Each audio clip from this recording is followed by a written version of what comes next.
My name is Missy Wally, and I'm the Director of Special Projects here at the State Department. Happy Veterans Day to all of you. It is very quiet. When I pulled into the parking lot this morning at the State Department, there was not one other car in the parking lot, so it's very dark and quiet here. I do have one other friend here with me, thank goodness. So welcome, and I appreciate all of you for joining us today. I do want to do some introductions. We have Evan Patrick and Stephen Walker from Team Digital, and they're here to make sure that we don't mess anything up. And then we also have, and y'all are in for a treat today because we have 3 model schools from 3 different levels. So we have Robin Dawson from Spradling Elementary in Fort Smith, model PLC school. Then from the intermediate level, we have Sarah Stovall, who's from Morrilton Intermediate, also model PLC school. And Sarah and Robin are from cohort 1 of the PLC project schools. And then we have Dr. Carrie Rathbun. Carrie, your name, I always mess that up. Carrie's with cohort 4 of the PLC project school, and she's from the high school, Northside High School in Fort Smith, and a model PLC school. So y'all are in for a treat. It's not very often we get 3 principals on here from 3 different levels and from 3 different model schools. So congratulations to each one of you, and thank you so much for joining us today and sharing this topic with us. So Evan, if you'll start the PowerPoint and we'll just get started. Today our webinar is over. It's in webinar number 6 of the PLC webinars that we've offered. This one's on creating and leading a guiding coalition. And they're going to go through each level. So if you have any questions at the very end, well, not even at the very end, even throughout the presentation, there is a Q&A button. The chat is probably disabled, but there is a Q&A button. So if you have any questions, please ask those questions because they will be happy to answer those throughout the presentation or at the end of the presentation. So you can use that Q&A button at the very end. These 3 principles come from our statewide guiding coalition, which is a much larger group and formed, I guess, probably in April earlier this year, more as a response to COVID and the pandemic on how we're going to respond to unfinished learning. But it has just grown to how are we going to share what we've been had the privilege of learning through the professional learning communities at work. So this part is just establishing that guiding coalition. And Evan, if you'll go on to the next slide, I want to just make sure that I make a connection for you because we have a couple of things. We have the professional learning communities going on, but we also have high reliability schools. And several people ask, hey, is this 2 initiatives? And it's not 2 initiatives. So I want to show you how just this topic right now of creating and leading a guiding coalition fits in with the high reliability schools. I want you to think of a high reliability school as the file cabinet, and you've got 5 drawers here. You've got level 1, level 2, level 3, level 4, and level 5, which is your 5 drawers of your filing cabinet. As they discuss the guiding coalition, under level 1, they're giving you evidence of 2 of the indicators. 1, teachers have formal roles in decision-making process regarding school initiatives, and they're going to show you the evidence of that through Guiding Coalition. But the other one on indicator 1 is 1.4, collaborative teams regularly interact to address common issues regarding curriculum, assessment, instruction, and the achievement of all students. So as you're planning, several people are working towards their high reliability schools certification. Here's evidence right here that you could put into that file cabinet to just show that you're meeting some of those needs. And level 2, effective teaching in every classroom. This is looking at the individual teaching, and professional learning communities is around 3 big ideas: the focus on learning in a collaborative culture and the focus on results. So the level 2 is the individual classroom teacher, but it's also showing that the school communicates a clear vision as to how teachers should address instruction. And indicator 2.3, the school is aware of and monitors predominant instructional practices. Level 3, a guaranteed and viable curriculum. Indicator 3.1, the school curriculum and accompanying assessments adhere to state and district standards. And then it goes on to level 4 and level 5, and level 4 being standards reference reporting.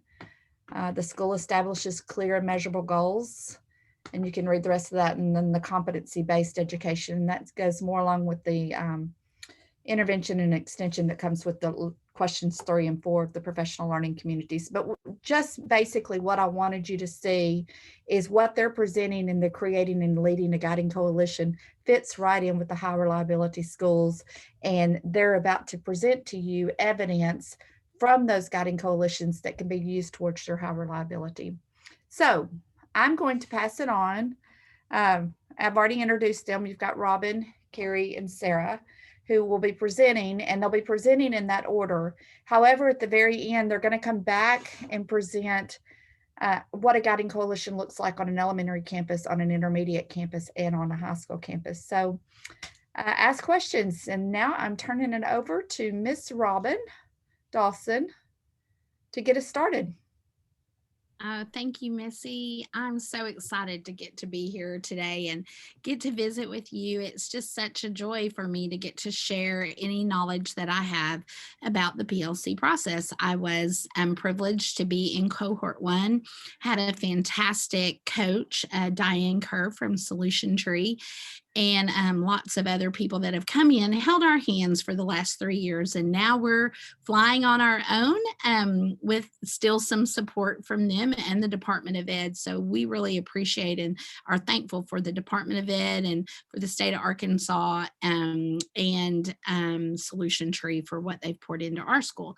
What I'm here to talk to you today about is the Guiding Coalition. I get very excited to talk about that because we have a very strong one at Spradling. Going back, Patrick, back to that first slide, it says the strength of the team is each individual member, and the strength of each member is the team. That's a quote from Phil Jackson talking about strength in collective knowledge, collective wisdom, collective learning. And that's really what the Guiding Coalition is about.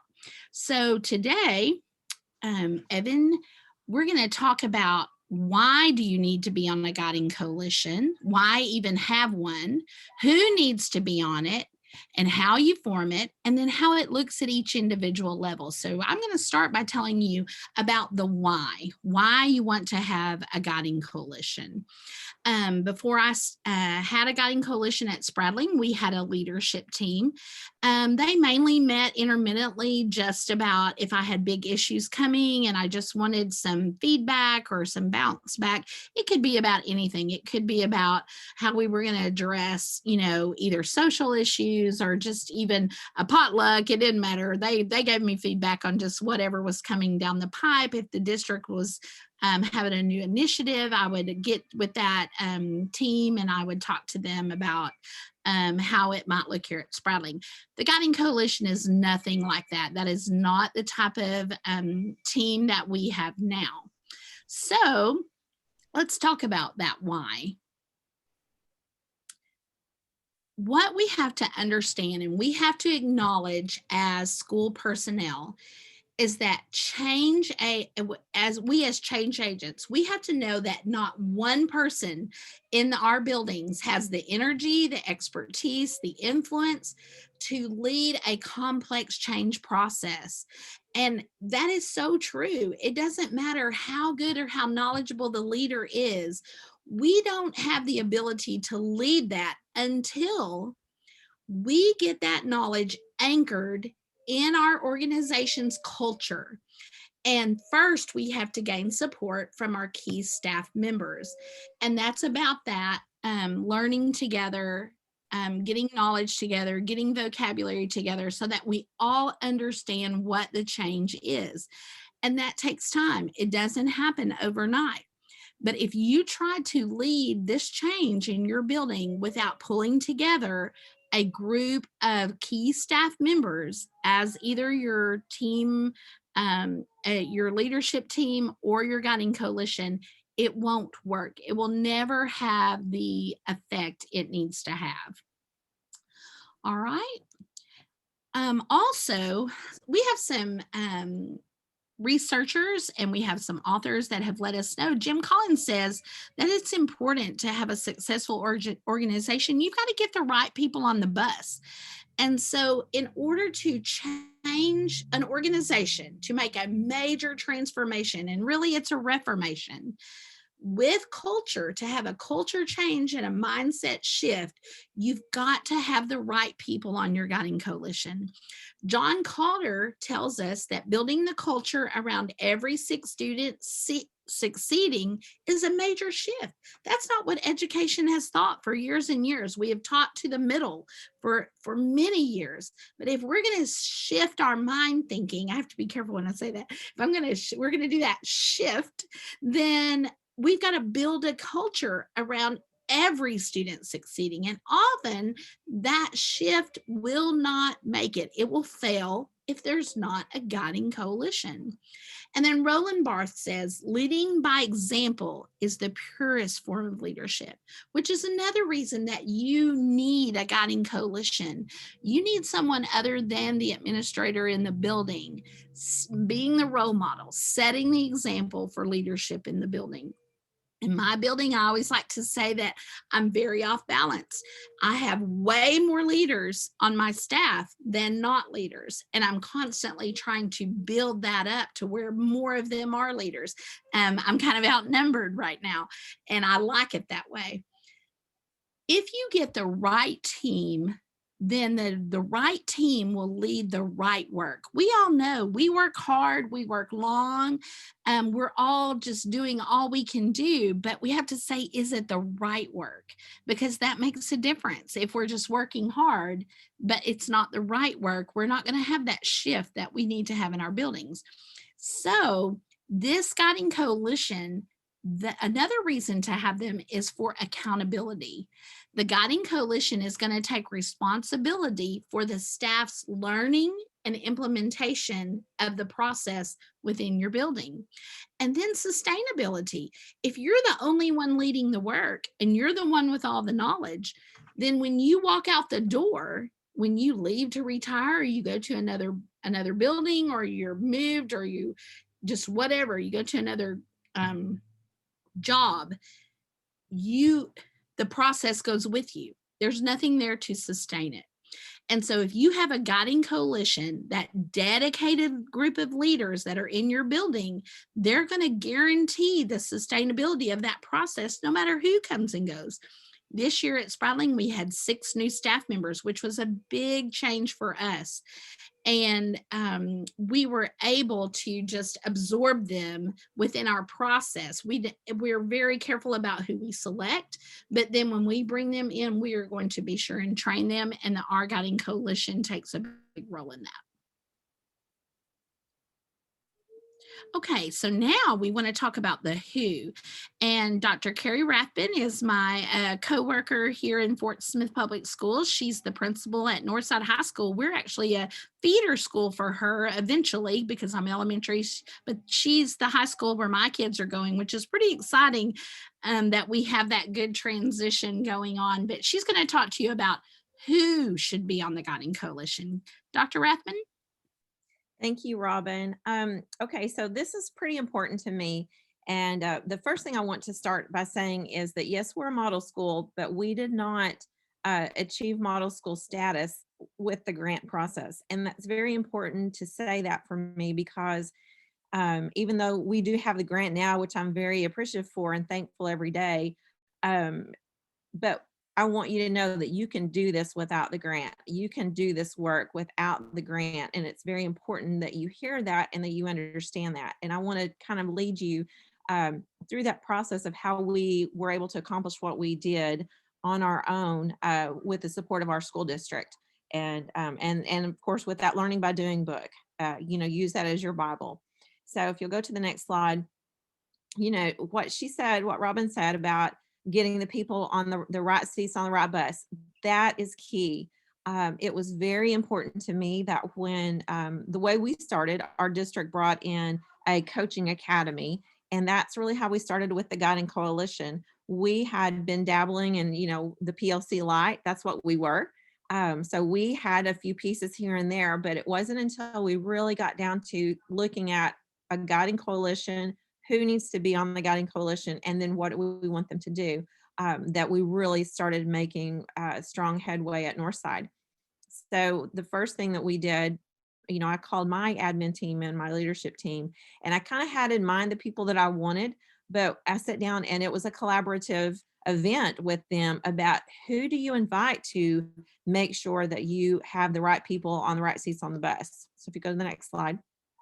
So according to, and I'm taking this out of Learning by Doing, just so you know what Learning by Doing suggests, and then I'm going to tell you what we did. But these are some of the things that they suggest in Learning by Doing that you can look at if you don't have anywhere to start. You can look at the different committees that you have around your schools, your department chairs, and of course, in high school and secondary schools, it's a little bit more by departments than it is by grade levels. So, in elementary, it would be your grade level people, your lead teachers.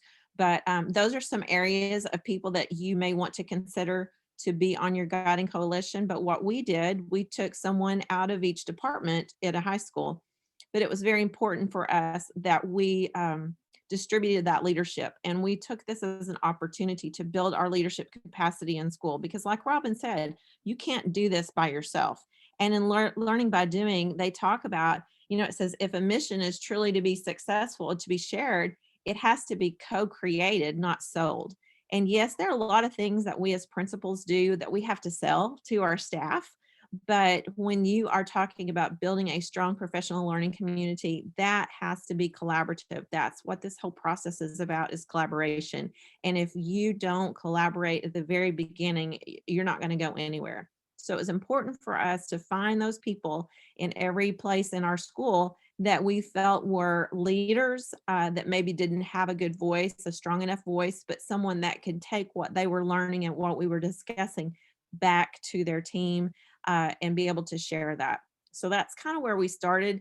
And then it just grew from there. But what that has allowed us to do is it has allowed us to have a stronger leadership team at Northside and just get more people involved, because the more people that you get involved, the more people are going to have that buy-in, and you're just going to see greater success. But I really, again, I really want to hit that that point that this can be done. And even though all three of our schools, we have had the grant, and the grant is a wonderful thing, and I hope that it's able to last for many years, and that you all have the opportunity to receive the grant. But don't think that you have to have it in order to do this work, because there are many schools across the country and really across the world that have done this work and that have been successful. And they just follow that Learning by Doing book. And but you have to get those right people on the bus. So make sure that when you are looking at who needs to be there, who are your leaders, who are your change agents, and who is going to go in there and make a big impact that the staff will trust, and that will be able to work with them and be able to communicate effectively. So I think now we've got Sarah. And Sarah is at Morrilton Intermediate, and she is a model school also, and she's going to talk about how to form the Guiding Coalition. Okay, thank you so much. So my journey in this process, I came to Morrilton Intermediate after the school had been a part of the grant. They had been in the process for 1 year. When I came in, there was a Guiding Coalition that was formed. However, I thought it was very important that if I was going to lead this, we needed a reboot to really make sure that we were all on the same page. So these are the steps, I guess, that we took. Again, this is our journey, but this comes from the work that we did in Learning by Doing, and I'm going to talk about some of that. So if you'll go to the next slide for me. The first thing, I think it's so important that as leaders, if you're going to lead this, you need to define the role before you invite members to join. I don't know about you, but I've served on a lot of committees, and all they said was, will you be on this committee? Sure. I didn't ask enough questions, and I'm not sure they even knew what I was supposed to be doing on the committee, and it just fell flat. So we spent time, myself, assistant principal, and our instructional facilitator, we spent a lot of time in Learning by Doing. Exactly what do the members do and what do we want them to do for our school? So we had to define that. We even went so far, and I suggest this, we had basically a contract, so to speak. So everyone was very clear on what it was that we were going to do. And this was just to be sure that we could answer any clarifying questions about what is this group supposed to do. So we went through that process and we invited our members. Our members are very similar to like what Dr. Rathman was talking about. We have our whole school is represented on this team, just so everyone has a voice. But just define the role. What is it that you want this team to do for your school? Be clear on who is on the team and their role. It was very important to me that the entire school knew, even though I'm not on the Guiding Coalition, this is what they're working towards. What that will do is it will keep other people from going to the Guiding Coalition and giving them managerial tasks, because that's not what you want them to do. For our school, we separate the two. I have the Guiding Coalition that is really, really focused on the work of the PLC process. And then I have a separate smaller group that we do handle the managerial tasks that come up, such as field trips, picture day, whatever it may be that we've got to figure out. So just be clear that the entire school, even though I don't serve on the committee, I know what the Guiding Coalition is doing for the school. And then communicate the purpose of the Guiding Coalition to the school. We made sure that we did all of this before we really got started, so everyone knew what is the Guiding Coalition doing for us? How are they supporting us? I think that's very important. And then stay focused on the right work. They are change agents, and both ladies have already said that they're not messengers. This Guiding Coalition is not a matter of, this is my idea of the principal and now you go send out an email about it. We come together to make change in our school. And so once we defined what the team was supposed to do, we just got started. We're 9 weeks in. If you don't have a team established right now, that's okay. Just get started somewhere. Don't think that this is oh, I've already missed like prime time at the beginning of the year and let's start this next summer. We just get going on whatever it is that your school needs to be working toward. Start picking out those members, start defining that team. Before I pass this back over for us to really talk about the work of the school, and I don't know about the two of you, but usually when I get contacted, they say, I have a Guiding Coalition, but now I don't know what I'm supposed to be doing with them all the time to sustain that work. But before we talk about that, 2 books that I highly suggest, and I hope it's okay for me to do this now. And I think that, Robin, I think that you have studied in this book as well. Stronger Together is such a good book. I read this first on my own to really tackle all of those points that I just made. This is a great book for you to go through with your Guiding Coalition. If you're feeling a little lost right now, this is one that we use. We also used, and this is a great book for principals leading the work, we use Leading with Intention. This kept us focused. There were times that maybe we would get a little bit off, just depending on the point of the year where you are. Sometimes that happens.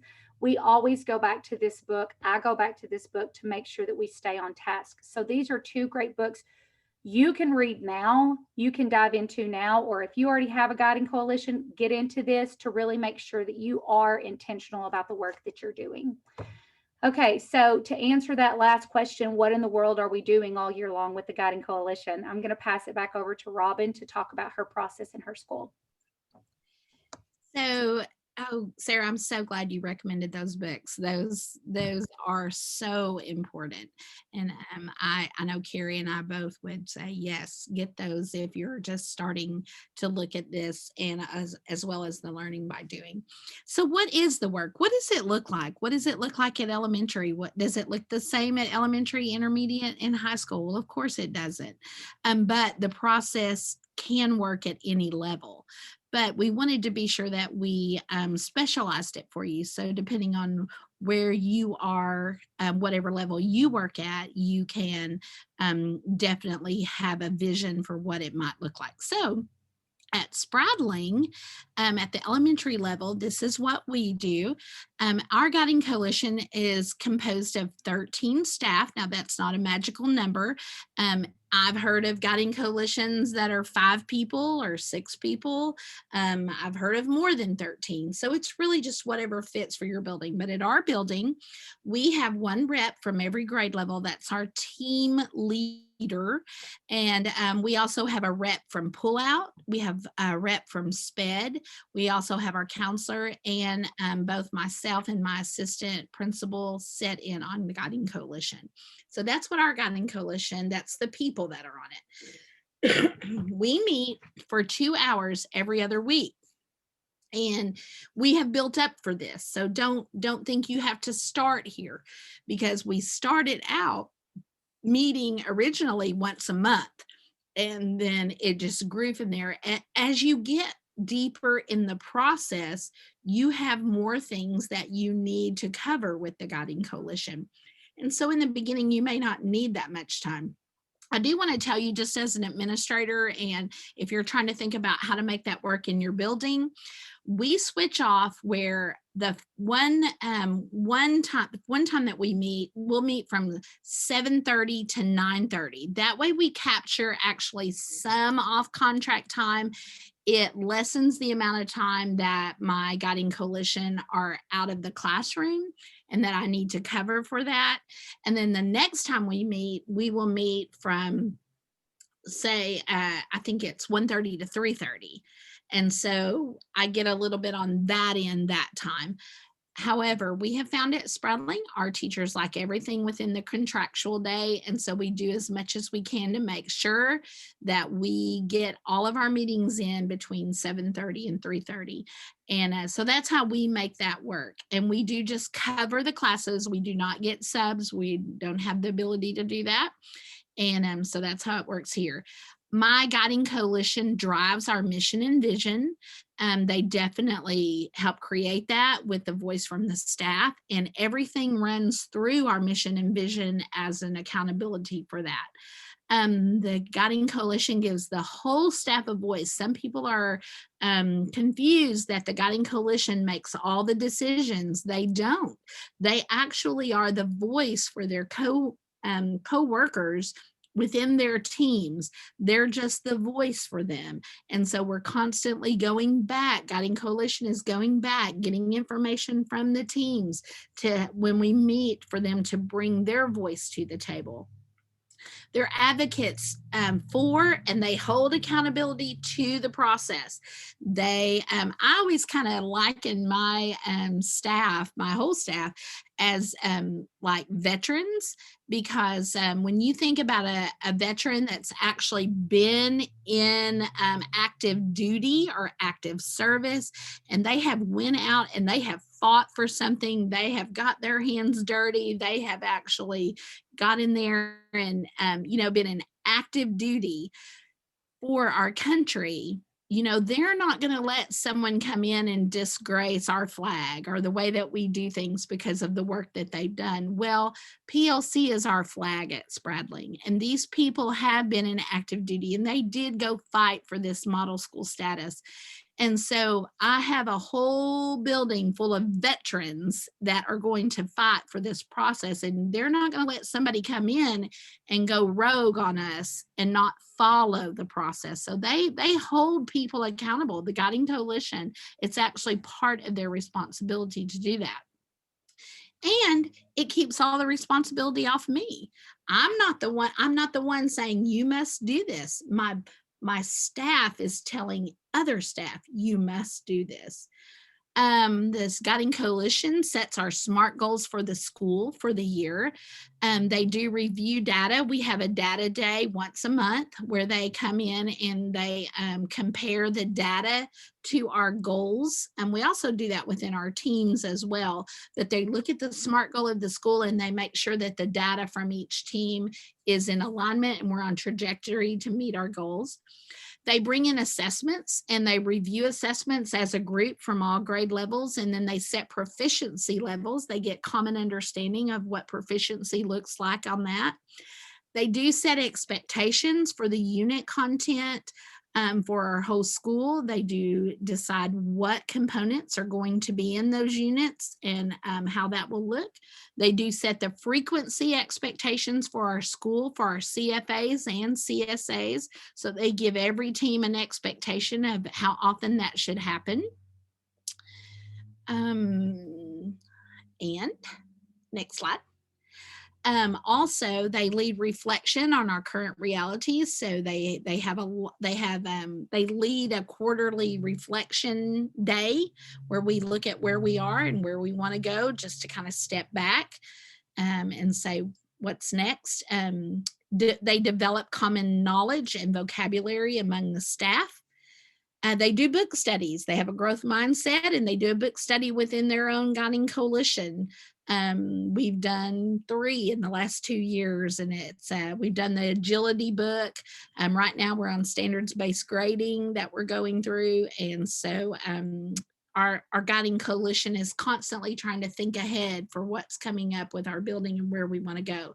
They do conflict resolution. When we have a staff member that is not pulling their weight, we've actually had this happen within instruction. A guiding coalition member or a couple of guiding coalition members goes and sits down with him. It's not punitive. It's more about how can we support you that you're not able to be at the expected level. And so what can we do to help you do that? Sometimes it just takes that little push. Sometimes it takes some help. And sometimes it really takes some retraining. They do lead the PD for our staff. I also have my guiding coalition has led PD for the district and for the state. And then the guiding coalition really takes on the responsibility of immersion for new staff into our process. They take that really seriously, so that when someone comes on board with us, they take it as their personal responsibility to mentor them within the process. And so that's what Guiding Coalition looks like at elementary. Sarah is going to talk to us about what it looks like. Before we go on, Robin, there is a question. How do you cover the quarterly reflection day? Cover it as in classrooms? Is that the question? Well, I can tell you, that is actually one of the days. I don't get very many. I use my title funds that I am allowed to use for PD, and I use sub money from my title funds to cover my teachers on those quarterly reflection days. But we don't use many funds for subs. So normally we cover teachers when they're pulled together, even with our solution tree consultants. We will cover just within the building classes on contract, but on our quarterly reflection day, I do 2 sets a day. So what they'll do is I'll do K1, 2, I'll do them for a full day. And I'll have K in the morning with me. And then we all go to lunch. There's a lunch break and we go to lunch. We leave the building for lunch. And then, because we do have subs for this. And then 1, 2, I'll have them in the afternoon. And we go through, there is a form in the Big Book of Tools, which, I would really recommend that. Diane Kerr, my solution tree consultant, she showed me this book. It's a book of all forms. And so there's a quarterly reflection form in here that we go through. And the half the day they're working with their team on unit study or data, half the day they're with me, and then at lunch we flip. And so that's how we do the quarterly reflection day. I'm telling you, it's one of the best days. We do 3 of them a year after every interim. And it's some of the best face time I get with my staff all year. Thank you. Now we'll pass it on to Sarah. Okay. So it's very important to me, like we've all stated, that this team, it's not a team of messengers. It's not a team that are carrying out managerial tasks, that we stay focused on the work. So for us, and a lot of what Robin shared is a lot of the work of our team, but we make sure that we focus it always around the 4 questions, because essentially the guiding coalition is leading the other teams and they are focusing on the big 4 questions. So this is the work that we do. We always check in, like she was talking about, a reflection. What is our current reality? This may be we're spending time in the beginning, we were defining our vision and mission. If you feel like you already have that defined, then we move on to our collective commitments. You've mentioned Diane Kerr. We at the beginning, we were doing our collective commitments completely wrong. We pretty much were writing them to make them sound good, but there was no action or behavior behind it. I got to see her speak, and there were light bulbs going off everywhere for us. So our collective commitments, what are those behaviors? What are those actions that you're committed to reach your vision, your mission, and your goals? So our guiding coalition, we get together, we go through our collective commitments, and pretty much where are we in that process? We reflect on that. If we're not happy with where we are, then let's roll up our sleeves and figure out what we have to do to get to the next step. Yep. So that is the work of the guiding coalition. Then I always have an agenda, and it's always labeled with one of the questions depending upon what it is that we need to work on. Your guiding coalition, okay, the way ours is set up is I'm a 4, 5, 6 building. I have a math and literacy person from each grade that's on the guiding coalition, along with an activity teacher, assistant principal, myself, counselor, instructional facilitator, and a representative from our special ed department.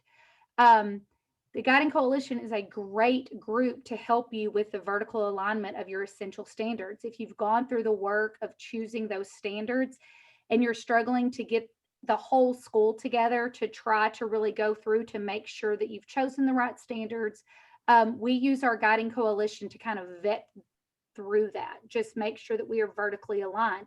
If we see that 5th grade's chosen something that, gosh, it's really not matching up, the Guiding Coalition comes together and says, okay, let's just kind of talk about this. And then they take it back to their team, and then they adjust their work if needed. Question 2, how do you know if they have it? We spend a lot of time looking at our data, school-wide data. Then they take that information back to their team, and then we go from there. Some of the best work that our Guiding Coalition has done is around assessments. When we first started, I knew it's important to look at data. I'll be very honest. I was afraid to trust a lot of our data because I didn't know if I trusted our assessments yet. Were they well-built assessments? So this takes a lot of trust, but it's fantastic work. We, as a Guiding Coalition, brought copies of assessments. Students had not taken them yet. We brought copies of the assessments to the table. Literacy teachers, they were given feedback on the math assessment. Does that make sense? Does the student really know what they're doing in that word problem? We talked about, is this set up properly? So we did all that work together. Then they go back to their teams and flesh out any of the feedback that we might have given them. So that's the work that we may do around question 2. And also, like Robin, we have data meetings obviously within the teams, but after we schedule those data meetings, the Guiding Coalition comes together to discuss the school-wide data and where do we need to put our focus.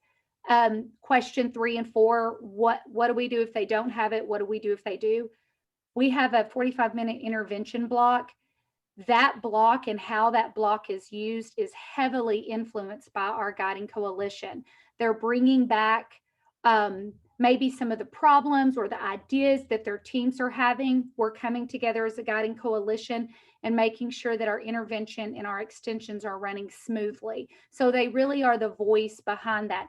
They're not the sole decision makers. They are just the voice of, this is what my team is struggling with intervention. And that may be around scheduling.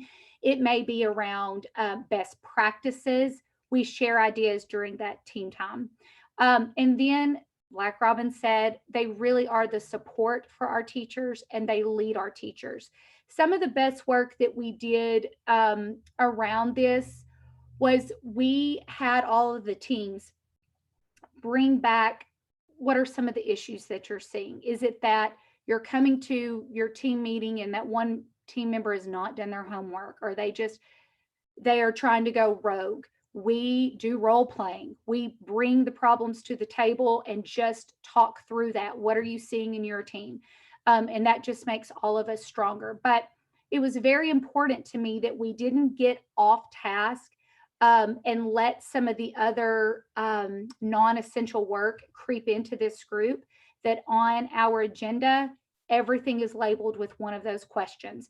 Because if it doesn't fit around the process, it's not for this team to work on. That's the work of another team, not for the work of the Guiding Coalition. So that's the work that we do. It's a lot of what Robin spoke about, but we make sure that we frame it around those 4 questions. Okay, I'm passing it over to you, Carrie, to hear how it works in a high school. I'm going to tell you that it's totally different at high school, at least at Northside.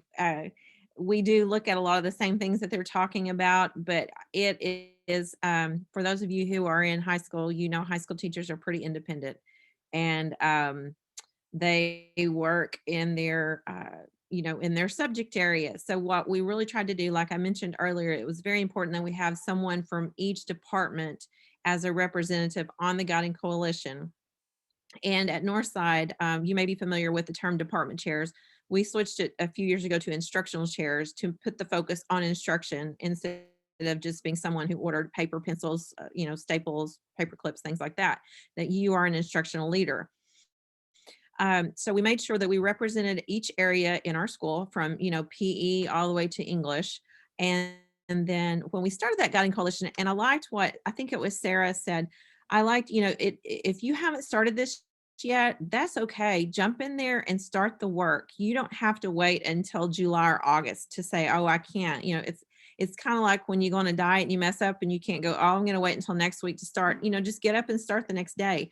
We started in the middle of the year, last year or 2 years ago, when we were given that opportunity to go to the coaching academy. And I want to say we started like in November, and they came back. And one thing that was very, very important to me, and this is just kind of my leadership style, but it was very important to me when the Guiding Coalition started, and even to this day, I don't have a big voice in this. I really make it their team, their work, and I am a facilitator. And they learned this very quickly about me, because I remember when we first started, they would ask questions or something would come up, and they would turn and look at me, and I would say, I don't know, what do you think? Because I didn't want it coming from me. I didn't want that work being because Dr. Rathbun said. It needed to be teacher led. It needed to be teacher driven, because therefore it would be teacher owned. And it would sustain, because like they have already mentioned, sustainability it's imperative, because you know, you never know from year to year who's going to be here, and this work is too good not to be sustainable. So I think we really have gotten off to a strong foot on that. So because we are, you know, I have about 130 certified staff members. It's very difficult to have department meetings and to have, you know, staff. We don't even have staff meetings very much, especially now in COVID. So the Guiding Coalition talked about, well, how are we going to get this work out? How are we going to build consensus? Because we knew we had to start with mission, vision, collaborative commitments. So the Guiding Coalition decided to do a lot of things through Google Forms and Docs. And the first thing they did, they went into their collaborative team times that their area represented, and they introduced the work. So they did like a little 10 to 15 minute PD, just in small groups first, and they took everything baby steps. It was important that they did this because Northside has been dabbling in PLC Lite for several years, and we did not want to dishonor the work that people had done and think, okay, well, here we're starting all over again. We wanted to value what has been done and what was already in place, but reintroducing to make sure that we were no longer a PLC Lite, but we were truly doing effective work, and we were making sure that the things that were tight were going to be tight, and setting that strong foundation. So the Guiding Coalition members, they took off, they made their schedule. We started by meeting at 7:30. You know, we met weekly there for a while, and we went over what they were going to talk about, and made a plan. They presented the plan to their teams in their respective departments. And then from there, they took those Google Docs and they would just throw out, hey, okay, so what are some keywords that you think should be in a mission? What are some keywords that you think should be in a vision? And that's how we began creating our mission and vision. And they would, then we would meet again, we would wordsmith, we would push it back out to the staff again. And we did that until we reached consensus. And that was the most effective way that we found to communicate with the large staff. And then the end result was what we call our Northside Foundation. And we have a foundation, a one-page document that we actually copied. It was a form from the Learning by Doing book that we modeled it from, that has our mission, vision, collaborative commitments, and our SMART goals, our school goals. And then we celebrated at that first PD day that we had as a staff. We said, hey, this is the work that you guys have done. This is what you did. And we celebrated and we posted it. And so we really made sure that they knew the work was theirs and that it was a collaborative thing. So that was a really fun day to say, this is what you have done. This is what you have created. This is what you have said. And everything that we do will be filtered through this document. It's a document that we've printed off. We want to post it in the classrooms. We share it with parents. We share it on our website. I share it in newsletters. So we really make sure that we get it out there. Like I said, we paired a Guiding Coalition member with a department. So that's kind of their go-to person. We don't meet like Sarah and Robin were talking about regularly like that, but we do have those members in the collaborative teams that are meeting weekly with them. And this year, with us being in the grant, it was really, I had a leadership day with the Guiding Coalition. And let me back up one time.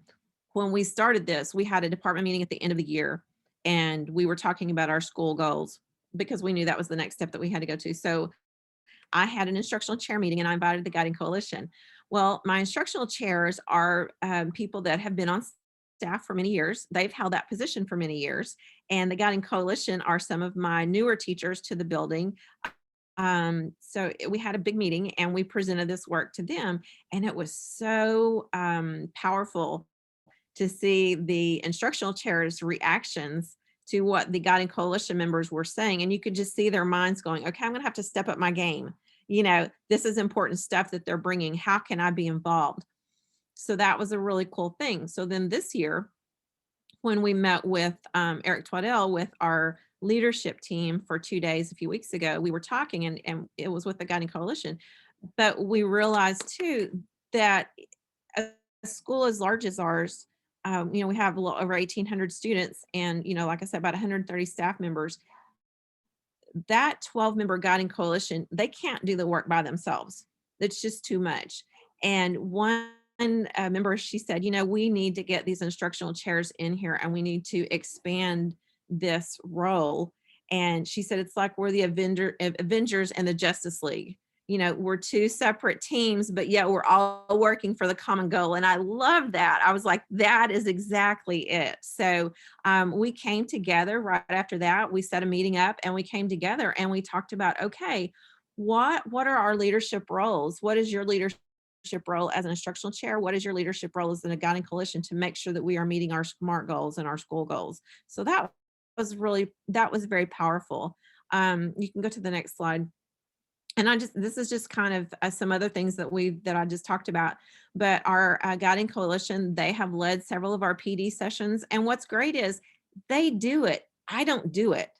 They decide, they get together. I'm just there for support, but they come up with what they're going to say. They come up with who's going to say what. I have a coach on our Guiding Coalition that he is the member of our PE department. And he is a strong leader and he's a typical coach, but he has bought into the process and he can communicate his coaching ways to the teachers, but also to the coaching staff. That has been really great. And in a high school, you think about your football coaches, your basketball coaches, they're kind of focused on that, but yet they are seeing what they do in athletics and how that helps build a stronger professional learning community at a high school. So to me, that's been very powerful. But they have, with their PD, they have really tuned in on what their strengths are as an individual in the Guiding Coalition and which things that they need to lead. We also have had breakout sessions on Monday afternoons after school for some extra PD and encouraged not only the Guiding Coalition, but the Guiding Coalition have gone to teachers that they have seen doing exemplar work and said, hey, you should lead, you should talk about how you do this engagement strategy, or you should talk about how you do this. And so that's been really fun to do. And then, like I say, we've our joint meetings with the other instructional chairs. But really, to me, at the high school, it's been about distributing that leadership, getting as many people on the bus, and making sure that everyone feels valued, because it was very easy in high school, because you have a lot of singletons, for people not to see what their role is and to see, oh, well, this is just a math and English thing, or this is just a science and social studies thing, to make sure that every department and every person in a high school is represented. And that was very important to us. And it's a slow process. It doesn't happen overnight, but we're getting stronger and stronger every day. And so now, questions.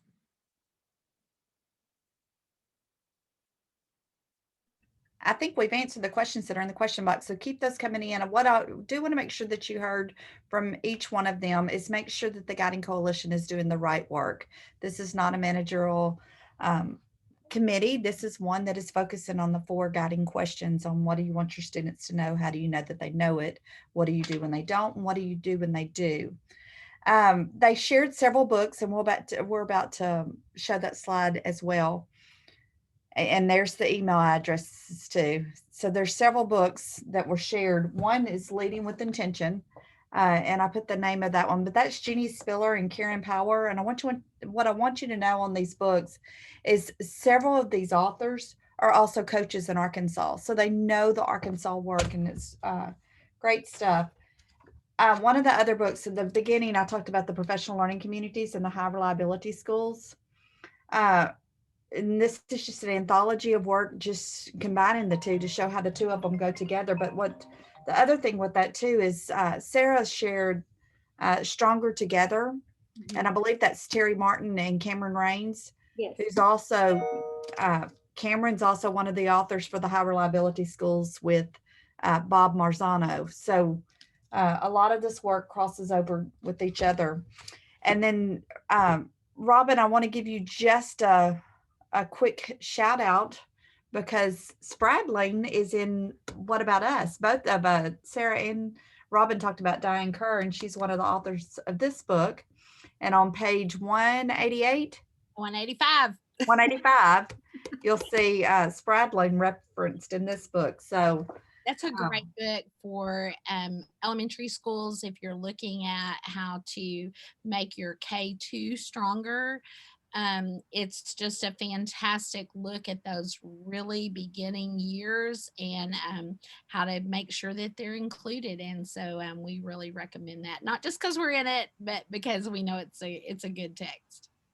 But if you don't have learning by doing and taking action, your learning by doing is the guide for it all too. So that is the one that you would want to start with to make sure that you have outlined all your processes. The frequently asked questions is a good supplement to that also, because it's just so concise.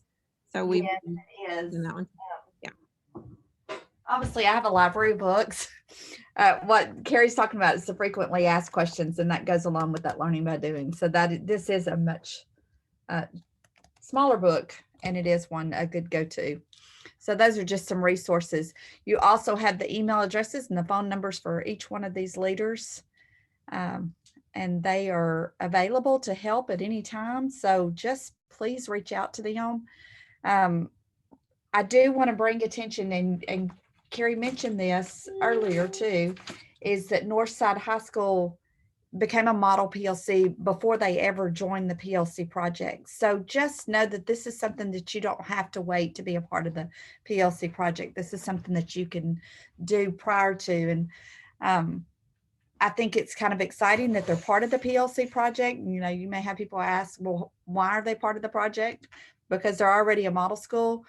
But the state focuses on continuous improvement, and Carrie outlined it well in her application that, you know, they still have a long ways to go. We all do, but the model schools based on 3 years of achievement, and they showed their 3 years of achievement, but they still have a journey to travel. So we're excited about traveling that with them.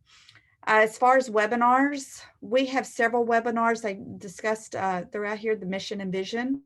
There's a webinar recording on the Professional Learning Communities page on the ADU website, that if you want to go back and look at that, the why PLC, mission and vision statements, use that mission and vision statement as your shield for all your work. When you're making budget decisions, when you're in your guiding coalition, remember why you're there and use that mission and vision to shield you. But this recording will be placed on the same place with the PowerPoint. So if you need to access any of these recordings, it'll probably be about a couple of days before I get it up there, but it will be there.